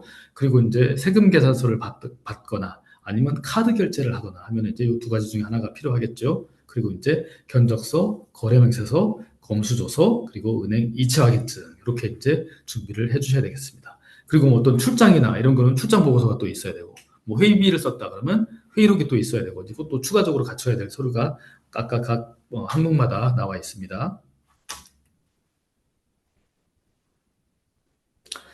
자, 그래서 이제 아까 항목마다 어떤 불인정 사항을 말씀드렸지만 또 사업비 집행 과정에서 이제 공통적으로 불인정되는 사항을 조금 말씀드리겠습니다. 좀 전에 말씀드렸던 내용인데요. 사업비 계좌에서 직접 거래처로 송금을 해줘야 된다라는 거, 이거 꼭 좀 주의를 하실 필요가 있습니다. 자, 그리고 사업비 카드로 써야 되는데 그 이외에 뭐 법인카드, 개인카드에 쓴 거는 인정이 안 된다라는 게 이제 대원칙이지만 이 사업의 특성은 조금 기간도 짧고 뭐 카드로 쓸 일도 그렇게 많지는 않은 것 같으니까 그런 것들은 이제 전담 기관하고 한번 상의를 해서 예외적으로 몇 건 정도는 허용을 할 수 있을 걸로 예상이 됩니다. 자, 그리고 부가세.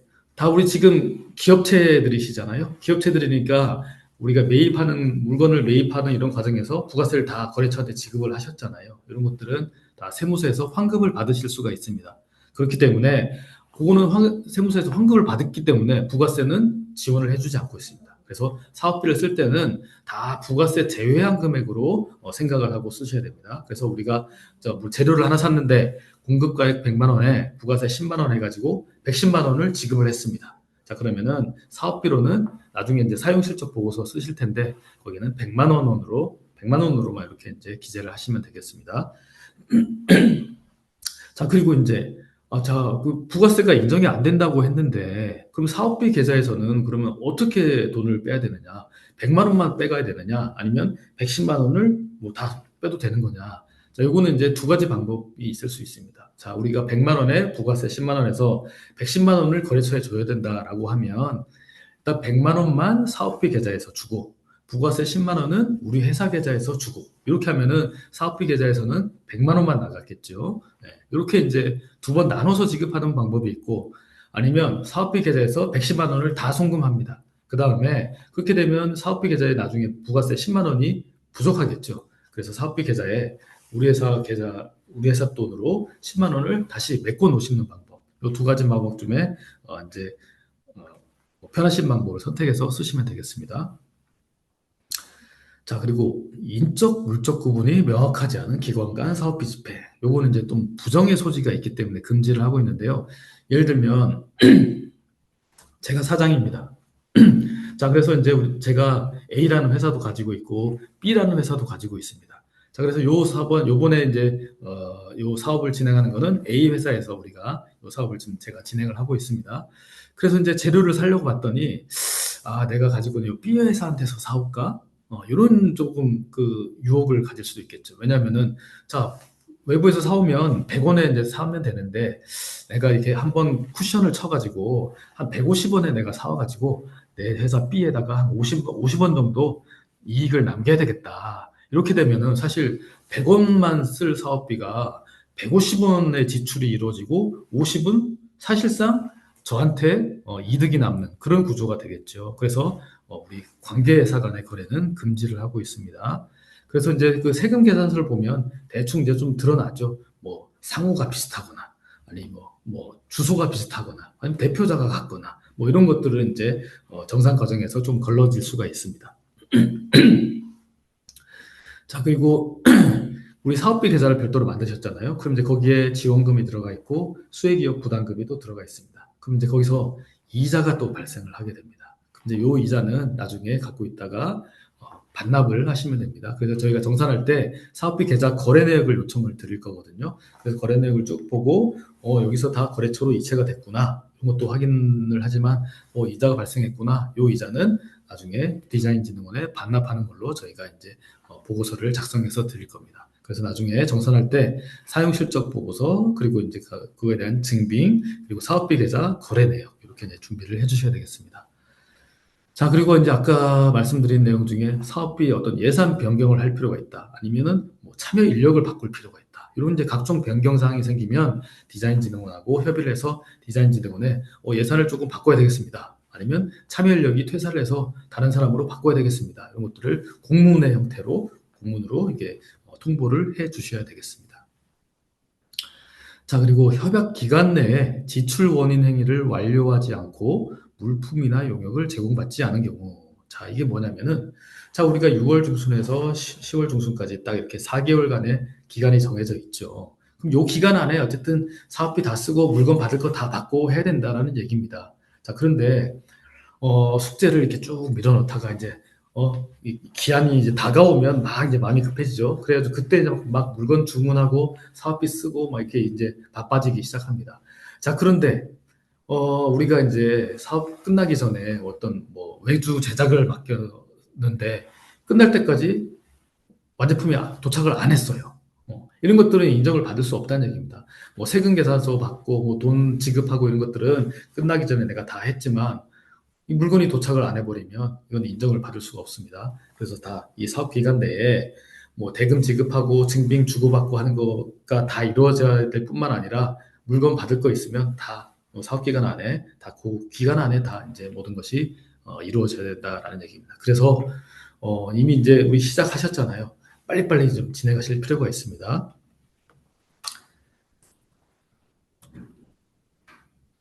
자, 그리고 사업비 계좌 관리인데요.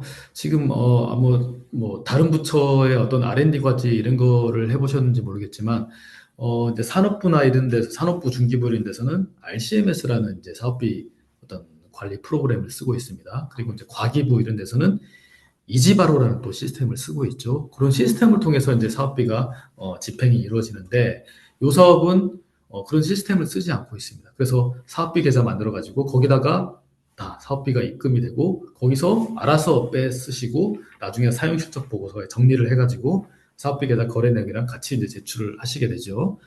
자, 그런데 이 사업비 계좌에 들어가 있는 돈을 일단 우리 회사가 약간 좀 운전 자금이 조금 부족하다. 그래가지고 잠깐 빌려서 썼다가 며칠 있다가 다시 갚았다. 이런 것들은 굉장히 엄하게 다루고 있습니다. 그런 것들은 사업비를 일시 유용한 거에 해당이 되거든요.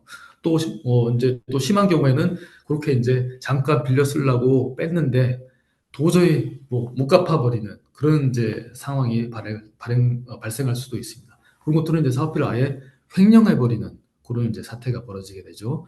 그런 것들은 이제 우리가 사업비 계좌를 별도로 만들어서 별도로 이제 관리를 하도록 요구를 하고 있는 이유가 회사 본연의 활동과 딱 칸막이를 쳐서 투명하게 별도로 관리를 하라라고 이제 하고 있고 이 사업비는 다른 용도로 절대 섞어 쓰지 말라. 이제 그런 취지가 이제 담겨져 있습니다. 자, 그래서 거기에 이제 손을 댔다라고 하면 굉장히 엄한 이제 조치가 있는데요. 보시면 자, 사업비 계좌에서 우리 아까 해당 거래처로 직접 지급돼야 된다라고 말씀드렸고, 그렇지 않으면 인정이 되지 않는다라고 말씀드렸습니다. 자, 그리고 부가세를 포함하여 집행한 경우, 아까 말씀드렸죠. 공급가액 100만 원에 부가세 10만 원에서 110만 원을 사업비 계좌에서 일단 거래처로 줬습니다. 그럼 부가세 10만 원은 다시 사업비 계좌에 메꿔 놔야 된다고 말씀드렸죠. 그렇게 이제 부가세를 같이 썼으면 메꿔 놔야 된다라는 거고요.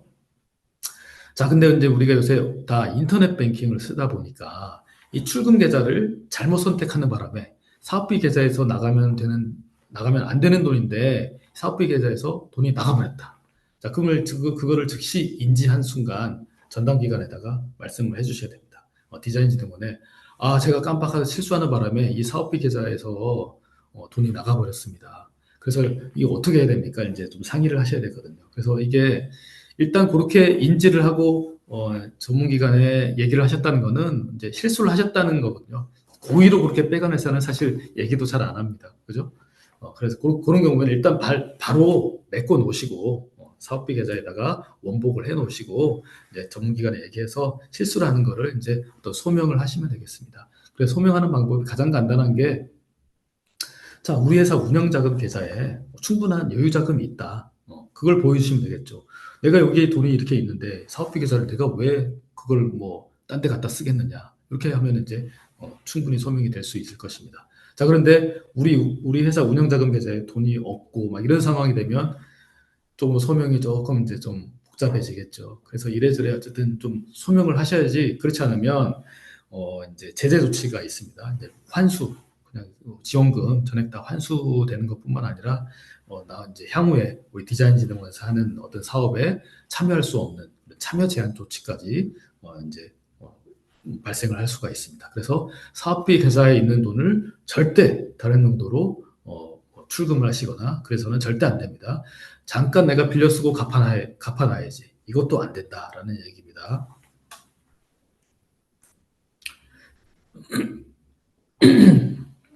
자, 그래서 이제 사업비 계좌에서 이제 그런 일시 유용하고 이런 것들이 확인이 됐다라고 하면 일단 과제를 중간에 발견이 되면 일단 중단을 시키겠죠. 그래서 이 사업비 남아있는 거 일단은 그만 쓰십시오. 딱 중단을 시키고 어떤 위원회를 열어서 요 과제 어떻게 할 거냐. 중단시키고 다 환수시킬 거냐. 이런 이제 제재조치위원회를 열어서 이제 어떤 조치를 할 건지를 정하게 됩니다. 그래서 이제 환수 조치, 참여 제한, 그리고 뭐 제재 부과금, 그리고 이게 뭐 어떤 정말 심각한 범죄다라고 하면 경찰서에 수사 의뢰까지 그렇게 해야 되는 굉장히 안 좋은 상황이 벌어지기 때문에 사업비 계좌에 있는 돈은 절대 건드시면 안 되겠습니다. 아까 사업비 집행 과정에서 서류가 조금 미비하거나 이런 것들은 보완하시면 되는데 사업비 계좌에서 잘못 돈이 나갔다가 들어오고 이런 것들은 다 인터넷 은행 기록이 남기 때문에 그건 어떻게 할 수가 없습니다.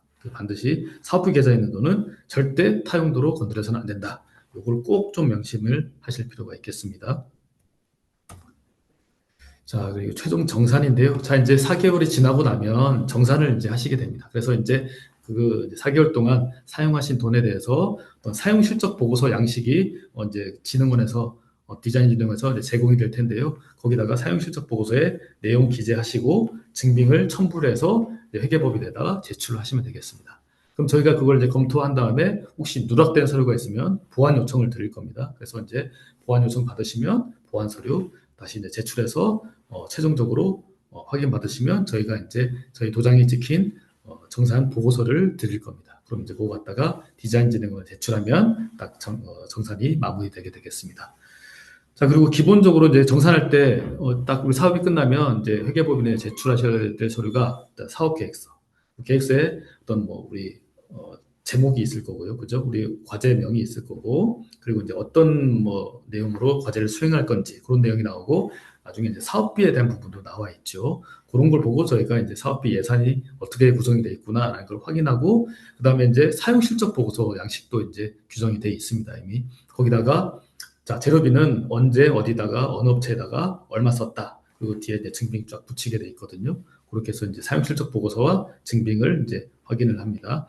자, 그리고 사업비 계좌 거래 내용 말씀드렸죠. 사업비 계좌가 이제 처음에 입금이 되고 수혜기업 부담금도 여기 입금이 돼서 같이 쭉 쓰시게 되죠. 그래서 그 쓴 거 거래 내역을 쭉 주시고 그걸 보고 사업비에 맞게 지출이 됐구나. 뭐 오출금 되거나 이런 건 없구나 이런 것들을 이제 확인을 하게 됩니다.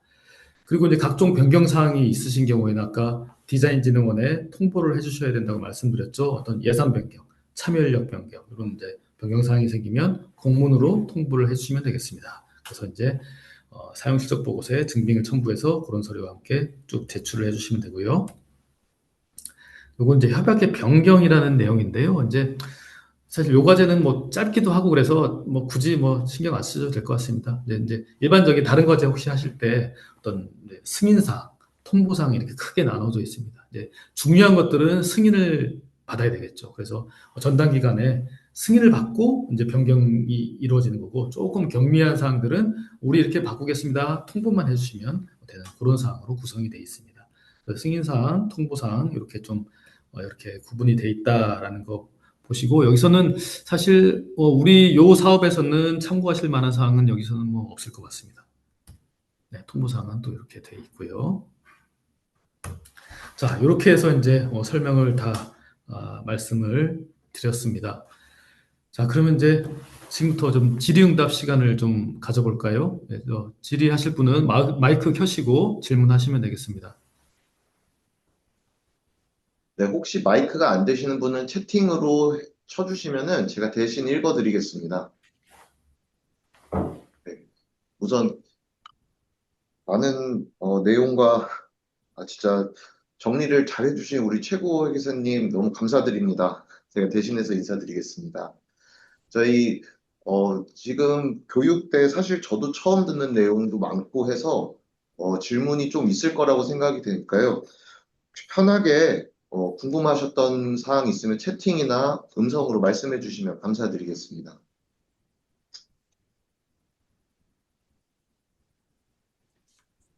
네, 저희 엔도스 질문 있습니다. 네, 네, 주십시오. 네, 그 소모품을 다 모두 견적서를 받아야 되는 상황인데 소모품에도 이 금액 대비 차용이 좀 그 차별이 좀 되는데 뭐 몇천 원부터 뭐 몇십만 원 이렇게 되는데 이것까지 다 견적서를 일일이 다 받아야 되는 건지 소모품이면 여기서 이제 어떤 항목에 해당이 되는 건가요? 재료비인가요? 아니면 사무용품인가요? 뭐 사무용품도 될 수 있지만 저희는 이제 아무래도 재료용품으로 친다고 하면 저희 재료용품으로는 이제 디자인이다 보니까 어떤 프린터의 이제 용지가 될 수도 있고요. 아니면 또 잉크 뭐 이런 것들이 좀 될 수가 있는데 그런 것들이 이제 금액이 비싼 것들은 뭐 수십에서 수백까지 가는 것도 있지만 또 적은 것들은 몇만 원에서 끝나는 것들도 있거든요. 그래서 이런 거를 다 한 곳에 모아서 전체 금액을 불려가지고 큰 금액으로 견적서를 받아야 되는 건지 아니면 낱개로 이렇게 뭐 몇만 원짜리 구입할 때도 견적서를 받고 다 해야 되는 건지. 예, 그게 이제 네. 실무상으로는 조금 번거로운 작업이긴 합니다. 근데 이제 우리 디자인진흥원 이제 그 지침에는 견적서를 반드시 받게 돼 있거든요. 네. 예, 그리고 이제 뭐 혹시 다른 어떤 보조금 사업이나 이런 거 하실 때도 견적서를 다 요청을 하고 있습니다. 그리고 일정 금액 이상이 넘어가면 비교 견적까지 요구를 하고 있는 사업들이 많이 있거든요. 근데 이제 이 네네. 사업에서는 비교 견적을 요구하지는 않지만 그래도 네. 견적서는 지금 일단 뭐 금액에 상관없이 요구를 하고 있어서 그건 하나 네. 좀 갖추셔야 될 것 같습니다. 아, 그러면 일종 거의 뭐 이제 그렇게 되면 한 업체를 골라서 그 업체에서 그냥 한 통으로 좀 구매하는 게 유리하다는 말씀으로 뭐 그렇게 해도 알아도 뭐 될까요? 예, 상관은 없습니다. 네. 네네. 아, 네네. 알겠습니다. 네. 감사합니다. 네, 저 휴먼 아이디비 문의드리겠습니다. 네. 아, 네. 그 처음에 사업 계획서를 받으실 때 보면 그 개인 사업자 대표의 경우에는 2023년 기준으로 420만 1,100원 아니 42만 421만 1,000원으로 처음에 기준 금액을 잡았었는데 여기에 지금 오늘 어제 배포해 주신 정산 기준에는 24년 기준으로 433만 8천 원으로 지금 책정이 되어 있다고 하셨거든요. 네. 예, 그러면 저희가 그 처음에 당초에 냈던 사업 계획서를 수정을 해서 작성해서 제출을 해야 되는 건지. 아닙니다. 이거는 이제 최대 한도기 때문에 네. 그거 이하로 하시는 거는 문제가 없습니다. 그래서 아, 네. 지금 이제 그거보다 조금 지금 430만 원보다 조금 낮게 편성을 해 놓으신 거잖아요. 예, 예. 그래서 그 수정 안 기준 하셔도 상관없습니다. 아, 수정을 안 해도 된다는 말씀이신 네네. 거죠? 네. 근데 여기는 지금 개인 사업자 대표라고 되어 있는데 법인 네. 사업자 대표의 경우에는 그럼 어떻게 적용이 되는 법인 건가요? 사업자의 대표는 네, 근로소득자거든요. 그죠? 네네, 월급이 네네, 있잖아요. 그래서 네네네, 법인 사업자는 네. 월급으로, 직원들하고 똑같이 월급으로 판단을 하게 돼 있습니다. 아, 네. 그렇군요. 아, 그리고 한 가지 더 질문 드리고자 하는데요. 저희가 이제 회의랑 출장을 같이 이루어지는 경우가 있어요. 근데 출장을 가서 거기서 점심을 같이 먹고 뭐 회의를 진행을 하고 나서 돌아오는 경우가 있는데 이런 경우에 회의비에 식대가 들어가고 출장비에도 지금 식대가 지금 포함되어 있잖아요. 네. 이런 경우에는 어떻게 증빙을 제출을 해야 되는 건지. 네, 그런 경우 이제 많이 발생합니다, 실제로. 자, 그래서 이제 출장을 가서 고기 업체 분들하고 같이 회의를 하고 회의비를 썼습니다. 자, 그러면 이제 일단은 출장 갈 때 교통비가 발생했을 거고요. 그리고 이제 가가지고 회의를 했으니까 회의비가 발생했겠죠. 그리고 이제 또 돌아오는 뭐 이제 저기 뭐죠? 교통비가 또 발생을 했을 겁니다. 자, 그런데 식비 같은 경우는 아까 출장 식비는 2만 5천 원 한도 내에서 지원이 된다고 말씀드렸잖아요. 네. 그러니까 여기서 회의비를 점심 때 회의비를 썼으면 출장 식비는 한 끼를 빼야 되겠죠. 아, 그러니까 한 한 8천 원 끼만, 정도 빼야 됩니다. 아, 한 끼를 빼면 되는 예, 거예요? 예. 그래서 이제 이 아, 경우에는 출장 보고서도 작성을 하셔야 되고 네네. 회의록도 작성을 해야 됩니다. 네. 그러면 두 가지 서류를 다. 출장비의 식대가 2만 5천 원으로 좀 책정되어 있는데 한 8천 얼마 정도만 빼면 된다는 말씀이신 그렇죠. 거죠? 네네. 아, 네, 감사합니다.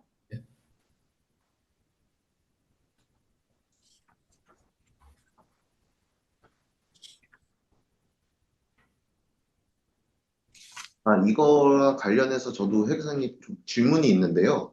저희가 2만 5천 원이 이제 하루 식비라고 했을 때 저희 3분 이렇게 3으로 나누면은 8,333원이 나옵니다. 이거를 저희가 뭐 8,400원이나 이런 이렇게 절삭해서 금액을 알려드리는 게 나을까요? 그게 좋을 것 같습니다. 8,400원을 제외하시는 게 누가 봐도 무난할 것 같습니다. 예, 이런 경우에는 이런 것들은 제가 다시 정리를 해서 또 관계자분들께 안내를 해드리겠습니다. 네, 네. 아, 또 그리고 저기 엔더스 질문이 있습니다. 혹시 이거 녹화 방송 이것도 저희 그 수혜 기관 이런 쪽에 좀 보내주실 수 있는지 해서. 회 기사님 괜찮으실까요? 녹화는 네, 하고, 네, 네. 예, 네. 배포 가능합니다. 네. 아, 네, 감사합니다.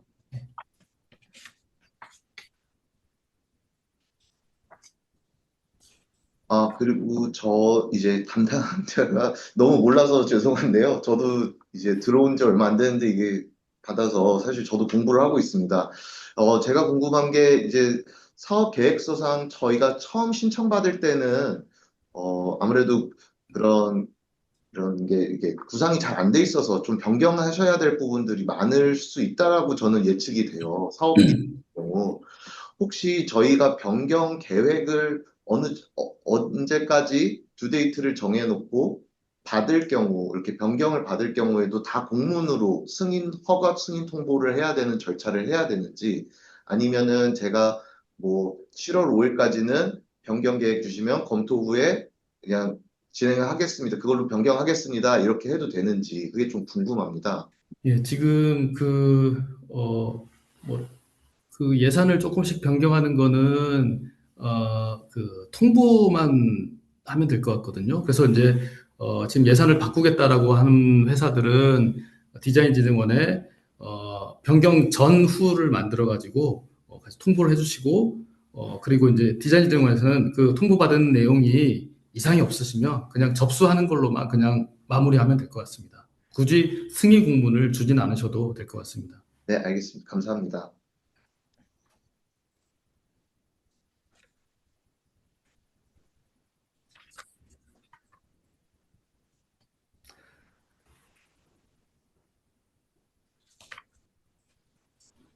또 다른 질문 없으신가요?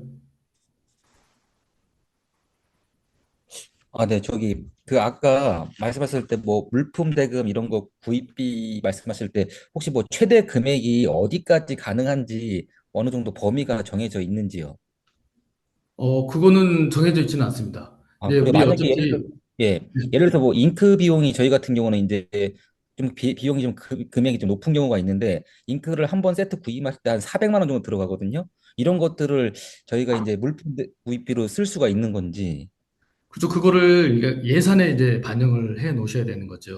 그럼 상관이 예. 없는 건가요? 그렇죠. 뭐 예를 들면 재료비에 그런 걸 네. 반영해 놨다라고 하면 네. 자, 지금 화면 보이시나요? 네네. 사업비 구성? 예. 여기 직접비가 60% 이내로 이렇게 돼 있잖아요. 네네. 요 범위만 초과되지 않으면 네. 재료비에서 그걸 뭐 400만 원을 쓰든 500만 원을 쓰든 뭐 어쨌든 한도 내에서는 상관없습니다. 네네. 네, 알겠습니다. 네.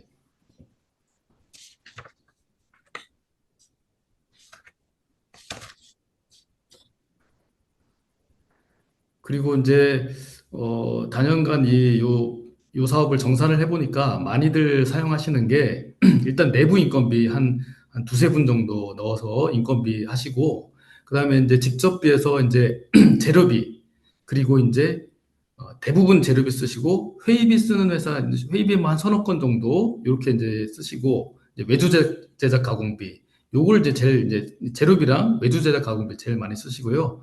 그리고 이제 간접비에서는 약간 이제 디자인권 출원하는 거, 그리고 이제 수수료에서 회계정산 수수료, 요 정도, 그리고 창작료, 요 정도로만 이렇게 이제 좀 간단하게 쓰시는 경우가 제일 많았습니다. 왜냐하면 또 다른 것들 일일이 다 여기 나와 있는 내용을 다 편성해서 다 쓰시려면 이 서류가 굉장히 많아지거든요. 그렇기 때문에 아까 조금 이제 인건비, 그리고 뭐 재료비, 그리고 이제 그 외주 제작비, 그리고 디자인 출원비, 회계정산 수수료, 그리고 창작료. 요 정도로만 딱 편성을 해서 쓰시는 경우가 제일 많았습니다. 참고하시기 바랍니다. 근데 그러면 외주 제작비 같은 경우는 지금 340만 원?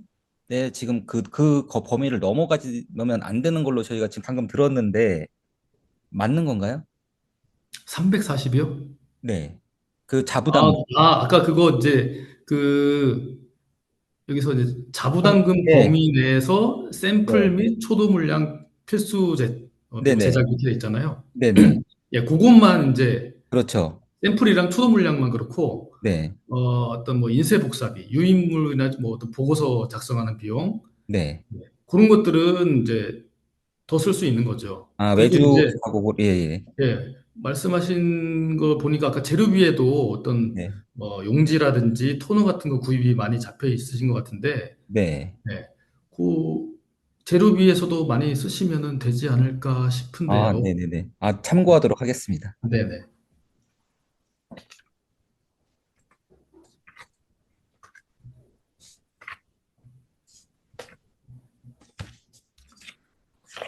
또 다른 질문 있으신가요?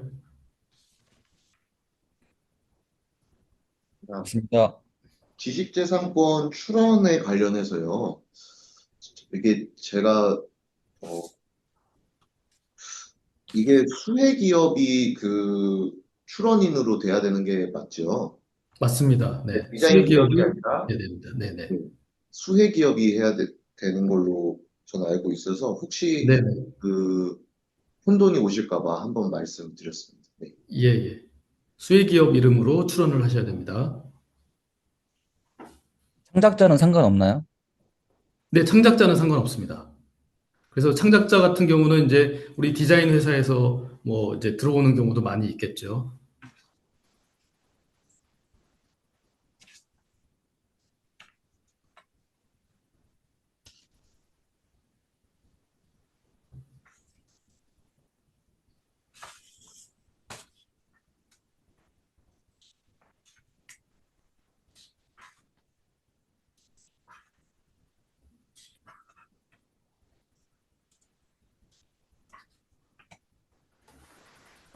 또 다른 질문 없으신가요?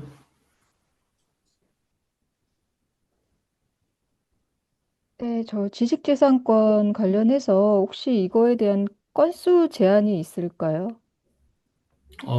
이제 뭐 여러 건을 제출하는 거 말씀하시는 거죠? 예, 여러 건을 출원, 뭐 상표 출원, 뭐 디자인 출원 이랬을 때 뭐 출원 그거에 건수에 대한 대한 제한. 제한은 없습니다. 네. 제한은 없는데 어쨌든 요 사업의 결과물로 나온 거를 출원하시는 거거든요. 네. 네. 그래서 건수를 뭐 몇 건 하든 제한은 없는데 지금 어차피 또 간접비가 금액 제한이 있기 때문에 그 한도 내에서 쓰시면 괜찮습니다. 음,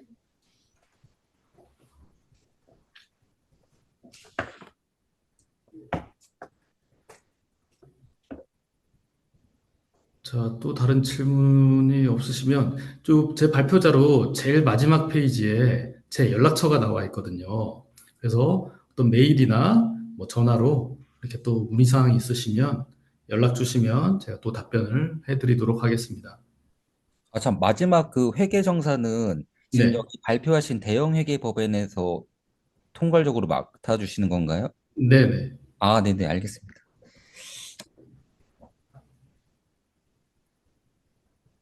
자, 그러면 더 이상 질문이 있으신 분은 회계사님이나 아니면은 담당자인 저한테 질문을 보내주시면 제가 정리를 해서 전달을 드릴 수 있도록 하겠고요. 지금까지 너무 좋은 강의를 해주신 저희 최고 회계사님 너무 감사드리고 박수 한번 부탁드리겠습니다. 네, 감사합니다. 감사합니다, 회계사님. 네. 긴 시간 들어주신 저희 사업 관계자분들도 너무 감사드립니다. 혹시 질문 있으시면 저한테 또 따로 연락 주시면 감사드리겠습니다. 그럼 오늘 교육은 이만 마치도록 하겠습니다. 네, 수고하셨습니다. 감사합니다.